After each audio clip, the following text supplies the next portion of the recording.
Hello friends, welcome to সার্থক educare YouTube channel.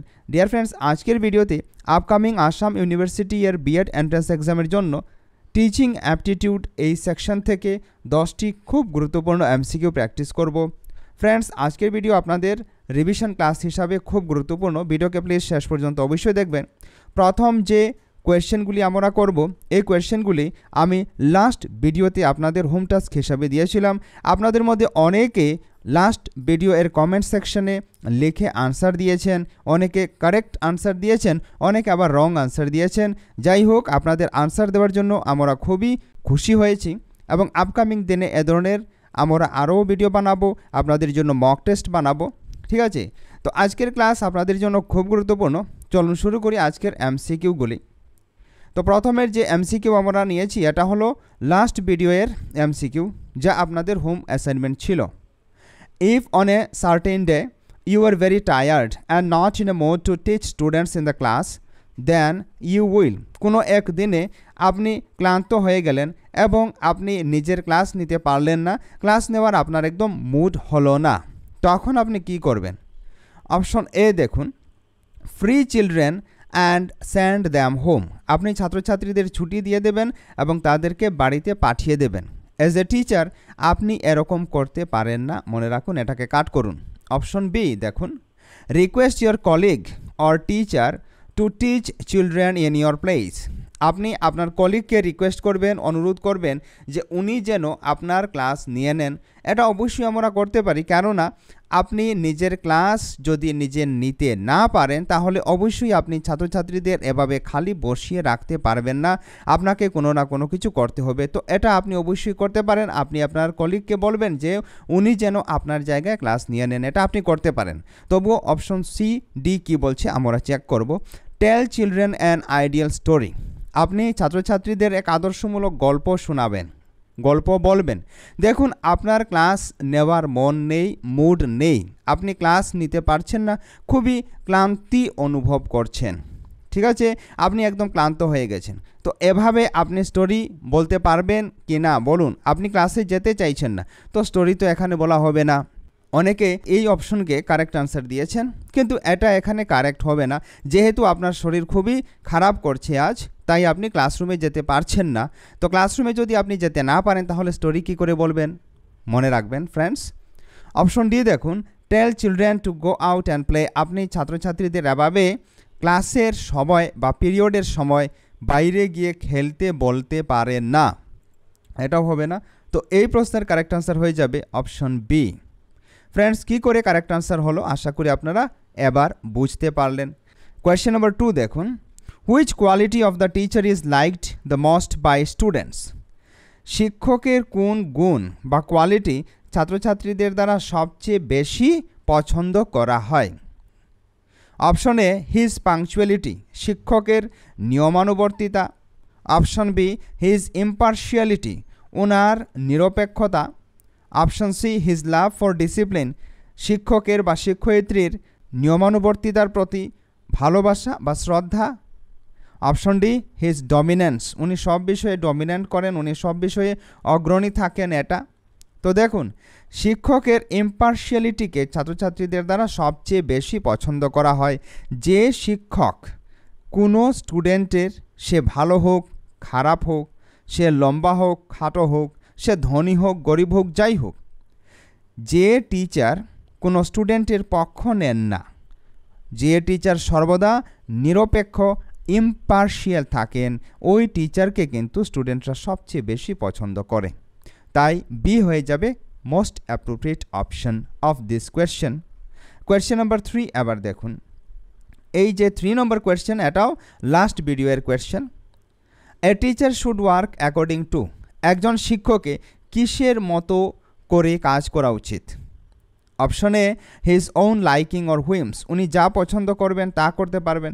দেখুন, teacher কি বিদ্যালয়ে নিজের ইচ্ছা মতো কিছু করতে পারেন? ওনার যা ইচ্ছা হবে তা করতে পারেন। ওনার আজ ইচ্ছা হলো উনি কবাডি খেলাবেন, উনি পারবেন কবাডি খেলাতে। ওনার আজ ইচ্ছা হলো আজ উনি ম্যাথস পড়াবেন, ওনার আজ ইচ্ছা হলো আজ উনি সায়েন্স পড়াবেন, ওনার আজ ইচ্ছা হলো আজ উনি আর্টস পড়াবেন, কমার্স পড়াবেন, ইংলিশ পড়াবেন, সোশ্যাল সায়েন্স পড়াবেন। এরকম কোনো কিছু কিন্তু টিচার করতে পারেন না। ওনার যা শিডিউলড প্রোগ্রামস থাকবে, সিলেবাস থাকবে, কোর্স থাকবে, সেটা উনি করাবেন। অপশন বি বলছে the needs of the time, সময়ের চাহিদা অনুযায়ী উনি কাজ করবেন। দেখুন, আমরা কেউই নিজের ক্ষমতার বাইরে গিয়ে কাজ করতে পারি না। যেটাই আমরা করি সেটা নিজের ক্ষমতা অনুযায়ী, নিজের ক্যাপাবিলিটি, নিজের ক্যাপাসিটি অনুযায়ী করে থাকি। সময়ে যে আমাদের কাছে চাইলো আর আমরা যে করে দেব, এটা কিন্তু সম্ভবপর নয়। যেমন মনে করুন, একজন 50 বছর বয়স্ক শিক্ষককে আপনি যদি আইসিটি পড়াবার জন্য দেন, তখন এটা কিন্তু সময়ের দান। সময় বলছে যে আপনাকে আপগ্রেড হতে হবে টেকনোলজিক্যালি। তো উনি কি পারফেক্টলি টিচ করতে পারবেন? উনি পারবেন না। অনেক চেষ্টা করে উনি করতে পারবেন, কিন্তু উনি এখনের যে কম বয়স্ক শিক্ষক তাদের মতো উনি ততটা পারবেন না। উনি পারবেন, ওনার যে ফ্লুয়েন্সি, ওনার পড়ানোর ফ্লুয়েন্সিটা অনেকটা কম হবে, এটা স্বাভাবিক। তারপর দেখুন his capacity to work, yes this is the most appropriate option. কেননা ওনার যতটুকু ক্ষমতা থাকবে সেই ক্ষমতা অনুযায়ী উনি কাজ করবেন। আমরা যে কোনো কাজ করি না কেন সেটা আমাদের ক্ষমতার উপর আধারিত থাকে। আর ডি বলছে হিজ নিড, উনি ওনার প্রয়োজন অনুযায়ী কাজ করতে পারবেন না, উনি যা চাইবেন তা করতে পারবেন না। ঠিক আছে, উনি এক নিজের কোড অফ কন্ডাক্টের মধ্যে থেকে কাজ করতে হবে।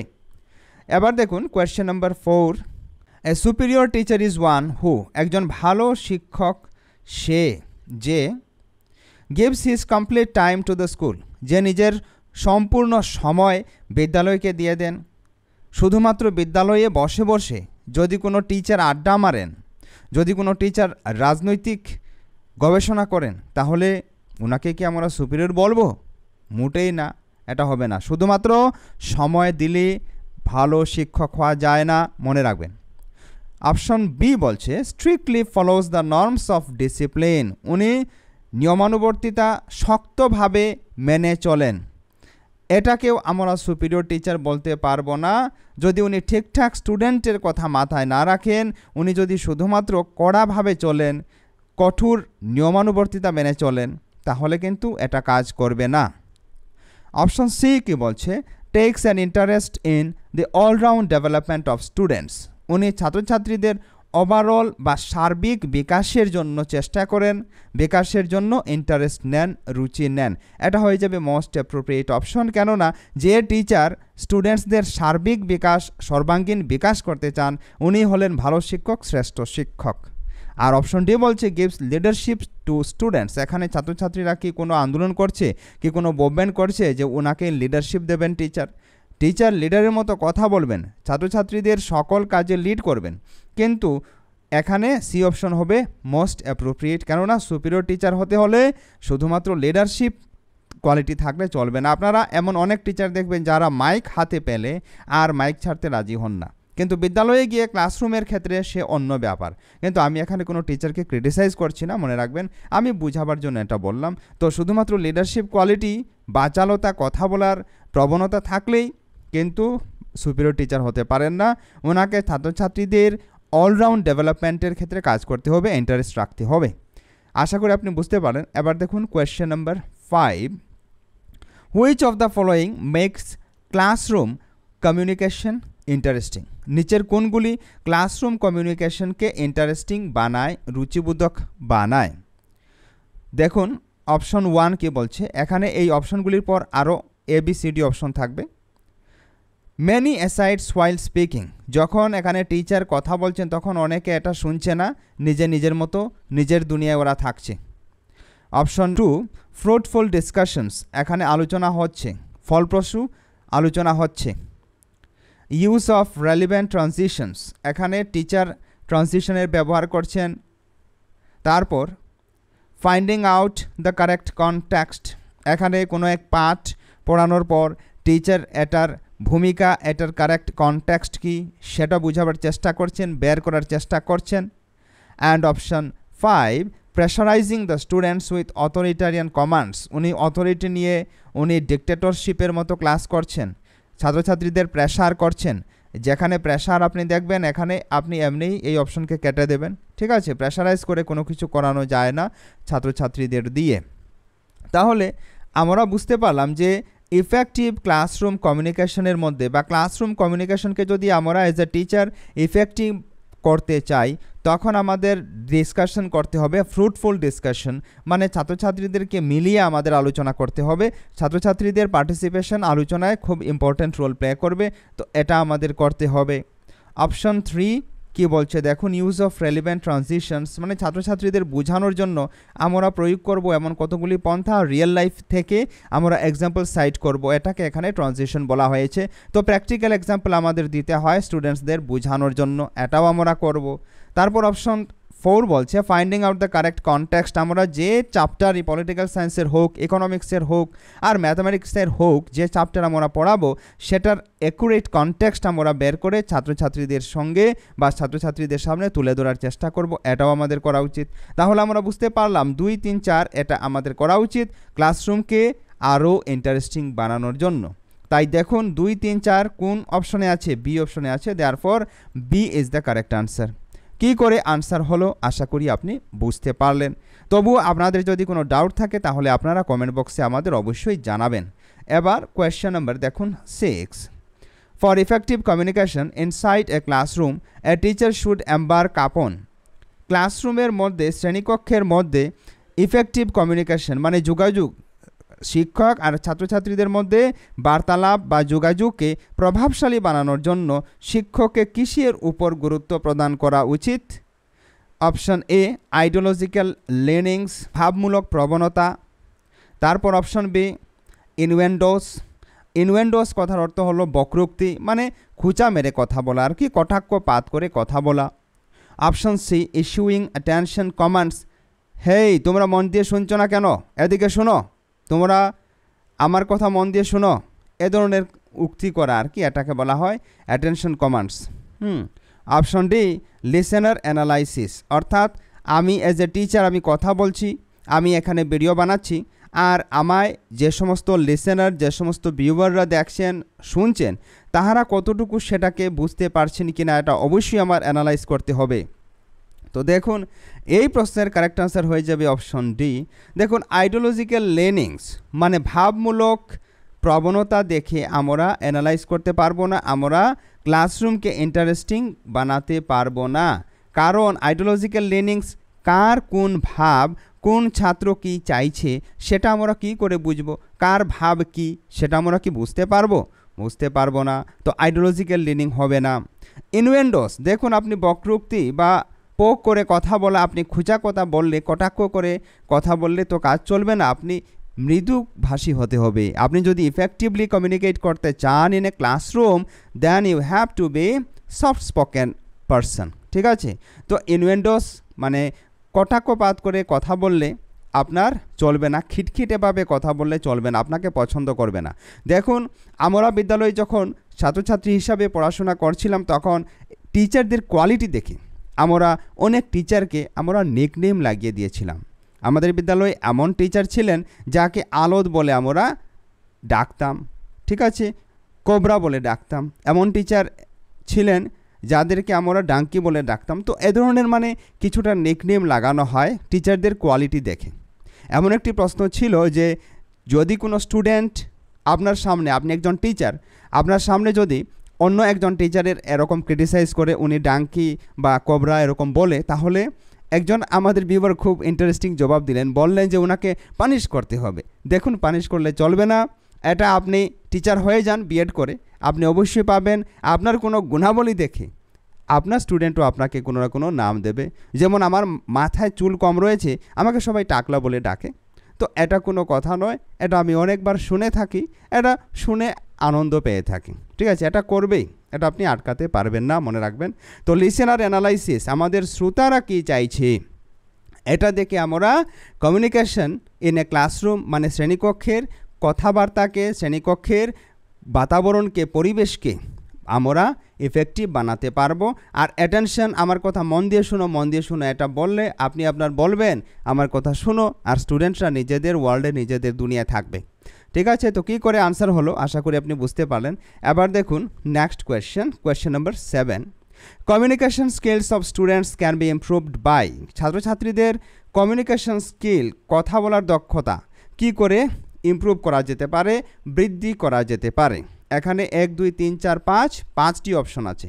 দেখুন, আস্কিং জেনারেল কোয়েশ্চেন্স, সাধারণ কোয়েশ্চেন জিজ্ঞাসা করে আমরা ছাত্রছাত্রীদের স্কিলকে ইমপ্রুভ করতে পারি। কোন স্কিলকে? কমিউনিকেশন করার স্কিলকে, কথা বলার দক্ষতাকে। এখানে জেনারেল কোয়েশ্চেন মানে খুব সাধারণ প্রশ্ন, কি দিয়ে খেলে তুমি আজ, হ্যাঁ তুমি কাল কোথায় গিয়েছিলে, এ ধরনের কোয়েশ্চেন করলে ছাত্রছাত্রীরা এই সমস্ত কোয়েশ্চেনের আনসার দিতে পারবে। আর ছাত্রছাত্রীরা যখন আনসার দিতে পারবে তখনই তাহারা কথা বলবে, তাহাদের কথা বলার দক্ষতা বাড়বে, মনে রাখবেন। তারপর অপশন 2 বলছে এক্সপোজার টু নিউ টেকনোলজি।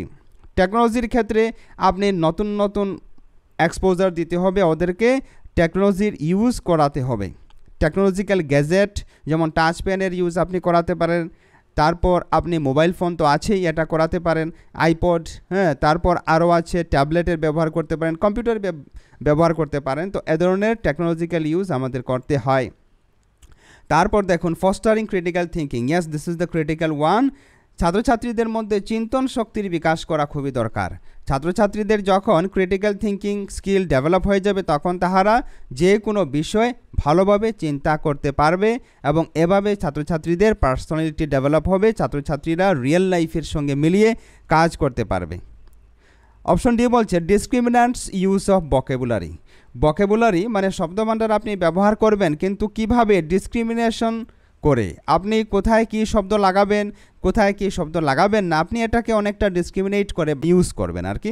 তো এ ধরনের ভোকাবুলারি আপনার কাজে লাগবে না। আপনি যখন ভোকাবুলারিকে ভালো করে ইউজ করবেন না, সকল ক্ষেত্রে ইউজ করবেন না, আপনি ভোকাবুলারিকে যদি ডিসক্রিমিনেশন করে ইউজ করেন, ঠিক আছে, তখন এটা কাজ করবে না, এটা কাট করে দিবেন। আর অপশন 5 বলছে লিমিটেড লিসেনিং। লিসেনিং আমাদের ভালো করে করতে হয়। লিসেনিংকে যদি আমরা লিমিটেড করে দিই, সীমাবদ্ধ করে দিই, তাহলে কি করে আমাদের শিখন হবে? সেটা হবে না, কাট করে দিন।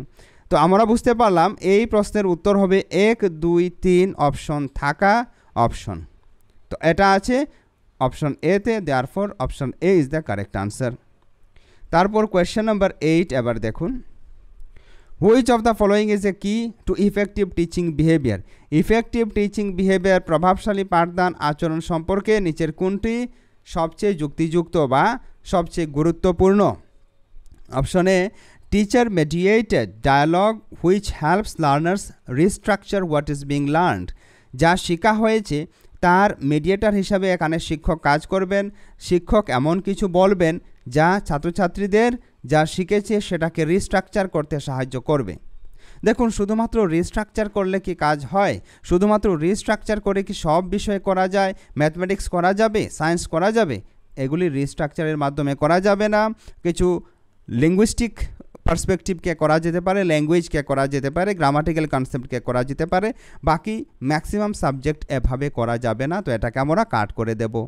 অপশন বি বলছে eliciting clarification of an answer given by students. আপনি কী করবেন? ছাত্রছাত্রীরা যে উত্তর প্রদান করলো এটার আপনি ক্লারিফিকেশন দেবেন। এই উত্তর কি করে হলো, কি করে না, এটাকে আপনি বলবেন। এভাবে আপনি কি এলিসিট করে কাজ করতে পারবেন, ছাত্রছাত্রীদেরকে ইফেক্টিভলি বুঝাতে পারবেন। তো এভাবে ছাত্রছাত্রীদের উত্তর বুঝানো এক ইফেক্টিভ টিচারের ক্ষেত্রে উচিত নয়, এক ইফেক্টিভ টিচারের ফিচার নয়, ক্যারেক্টারিস্টিক নয়, মনে রাখবেন। এটাকে আমরা কাট করে দেব। তারপর অপশন সি বলছে soliciting additional information about response of students. ছাত্রছাত্রীরা যা রেসপন্স করলো বা কোনো এক ছাত্রছাত্রীদের রেসপন্সের উপর আপনি কি করবেন? এক্সট্রা ইনফরমেশন, যা রেসপন্স স্টুডেন্টসরা আপনাকে দিল ওই রেসপন্সের উপর আপনি আরও এক্সট্রা ইনফরমেশন তথ্য প্রদান করবেন। এভাবে করে কি আপনি ইফেক্টিভলি টিচিং করতে পারবেন? না। Option D promoting low error rate high success contributes to increased levels of students self esteem and positive attitude. আপনি ছাত্রছাত্রীদেরকে লো রেট অফ এরর করালেন, অর্থাৎ ভুলের সংখ্যা কম করে দিলেন। তো ভুলের সংখ্যা আপনি যখন স্টুডেন্টসদের মধ্যে কমাবেন তখন এটা কি করবে? ছাত্রছাত্রীদের সাকসেস রেটকে বৃদ্ধি করবে। এভাবে করে আপনি ছাত্রছাত্রীদের মধ্যে স্টুডেন্ট সেলফ এস্টিম আনতে পারবেন, ছাত্রছাত্রীদের নিজের আত্মবিশ্বাসকে বিকশিত করতে পারবেন, বৃদ্ধি করতে পারবেন এবং এভাবে ছাত্রছাত্রীরা পজিটিভ অ্যাটিটিউড গ্রহণ করতে পারবে। তো ডি হয়ে যাবে most appropriate option of this question. তারপর question number 9, for encouraging learning to learn. Learning to লার্নকে এনকারেজ করার জন্য এখানে লার্নিং টু লার্ন কথার অর্থ হলো নিজে নিজে শেখা, ঠিক আছে, মানে সেলফ লার্নিংকে যদি এনকারেজ করতে চান তাহলে এজ এ টিচার আপনি কি করবেন, নিচের কোনটি সবচেয়ে যুক্তিযুক্ত হবে, the emphasis on which of the following would be most appropriate, নিচের কোন পয়েন্টের উপর গুরুত্ব প্রদান করা সবচেয়ে বেশি যুক্তিযুক্ত হবে। Option A, use of educational technology gadgets, শুধুমাত্র এডুকেশনাল টেকনোলজিক্যাল গ্যাজেটসকে যদি ব্যবহার করি, আমরা ট্যাবলেট ব্যবহার করলাম, ল্যাপটপ ব্যবহার করলাম, পেন ট্যাব ব্যবহার করলাম, টাচ পেন ব্যবহার করলাম, এগুলিকে শুধুমাত্র ব্যবহার করে কি আমরা ছাত্রছাত্রীদের মধ্যে সেলফ লার্নিংকে বুস্ট করতে পারি, বিকশিত করতে পারি? অবশ্যই না। অপশন বি কি বলছে, organising teaching to increase opportunity for transfer of learning. Yes, এটা অবশ্যই আমরা করতে পারি। আমরা কোনো প্রোগ্রাম অর্গানাইজ করতে পারি, কোনো পার্টিকুলার ক্লাস আমরা অর্গানাইজ করতে পারি, যে ক্লাসের মধ্যে আমরা ছাত্রছাত্রীদের এটা শেখাবো যে কী করে ওরা নিজে করে শিখতে পারে, নিজের কর্মের মাধ্যমে কাজ করে শিখতে পারে, ঠিক আছে। তো আমরা যদি এ ধরনের ট্রান্সফার অফ লার্নিং মানে কী করে ওরা জ্ঞানকে ট্রান্সফার করতে পারে, স্থানান্তরিত করতে পারে কাজ করে, মানে লার্নিং বাই ডুইংকে এখানে প্রমোট করব। এভাবে করলে ছাত্রছাত্রীরা নিজের মাধ্যমে বা সেলফ লার্নিংকে করতে রাজি হবে, ওরা সেলফ লার্নিং করার জন্য উৎসাহ পাবে। তো বি হয়ে যাবে মোস্ট অ্যাপ্রোপ্রিয়েট আনসার। তবু সি কে বলছে, দেখুন assigning task to be mastered by students, না, শুধুমাত্র তাহাদেরকে দিয়ে কোনো কাজের উপর মাস্টারি অ্যাচিভ করালে চলবে না, এটা মোস্ট অ্যাপ্রোপ্রিয়েট হবে না, ডেইলি লাইফের ক্ষেত্রে এটা যুক্তিযুক্ত হবে না। অপশন ডি বলছে frequent test to be conducted, বারবার পরীক্ষা নিলে কি এটা ঠিক হয়ে যাবে, ছাত্রছাত্রীদের স্কিল ইমপ্রুভ হয়ে যাবে? মোটেই না। তারপর দেখুন last question of today's video, question number 10, in order to promote direct learning which of the following method should be best suited. Direct লার্নিংকে, সরাসরি শিক্ষণকে যদি আমরা প্রমোট করতে চাই, বৃদ্ধি করতে চাই, তাহলে নিচের কোন পদ্ধতি সবচেয়ে যুক্তিযুক্ত হবে? লেকচার উইথ এক্সাম্পলস, দেখুন সকল টিচারই এক্সাম্পলের সাহায্যে লেকচার দিয়ে থাকেন, বক্তৃতা দিয়ে থাকেন, এটা লেকচার মেথড। দেখুন লেকচার মেথড ভালো মেথড নয়, এটাকে কাট করে দেবেন। লেকচার মেথড হলো টিচার সেন্ট্রিক মেথড, কিন্তু এখন আমাদের ফোকাস করতে হয় স্টুডেন্ট সেন্ট্রিক বা চাইল্ড সেন্ট্রিক মেথডে। Project method, yes project method হতে পারে। তবুও সিতে কি আছে দেখুন, ডিসকাশন সেশন করে কিন্তু এটা হবে না, কাট করে দিলাম। শুধুমাত্র আলোচনার যদি আমরা সেশন করি, এভাবে করে কি ছাত্রছাত্রীদেরকে আমরা সরাসরি অভিজ্ঞতা সরাসরি শেখাতে পারবো? মোটেই পারবো না, কিছু একটা করতে হবে। তো তারপর অপশন ডি বলছে টিম টিচিং মেথড, প্রতিদিন শ্রেণীতে তো টিম টিচিংই হয়ে থাকে, এক গ্রুপ অফ স্টুডেন্টকে এক পার্টিকুলার টিচার পড়িয়ে থাকেন, পাঠদান করে থাকেন, এটা তো টিম টিচিং হয়। তো এই প্রশ্নের কারেক্ট আনসার হয়ে যাবে প্রজেক্ট মেথড। কেননা এক সুন্দর যদি প্রজেক্ট আমরা টিচার হিসাবে সেট করে ওদেরকে অ্যানালাইজ করতে পারি, ওদেরকে দেখাতে পারি, তখন এভাবে ওরা বেশি প্রভাবিত হয় এবং ওরা সরাসরি জ্ঞান পেতে পারে আমাদের প্রজেক্ট দেখি। ফ্রেন্ডস, আশা করি ভিডিওটি আপনাদের ভালো লেগেছে। ভিডিও ভালো লাগলে ভিডিওকে প্লিজ লাইক করে আমাদের সার্থক এডুকেয়ার চ্যানেলকে এখনই সাবস্ক্রাইব রাখবেন। পরবর্তী ভিডিওতে আমরা 50টি মক টেস্ট কোয়েশ্চেন বা স্যাম্পল পেপার আলোচনা করব। ততক্ষণ পর্যন্ত আপনি পড়তে থাকুন, সুস্থ থাকুন। জয় হিন্দ।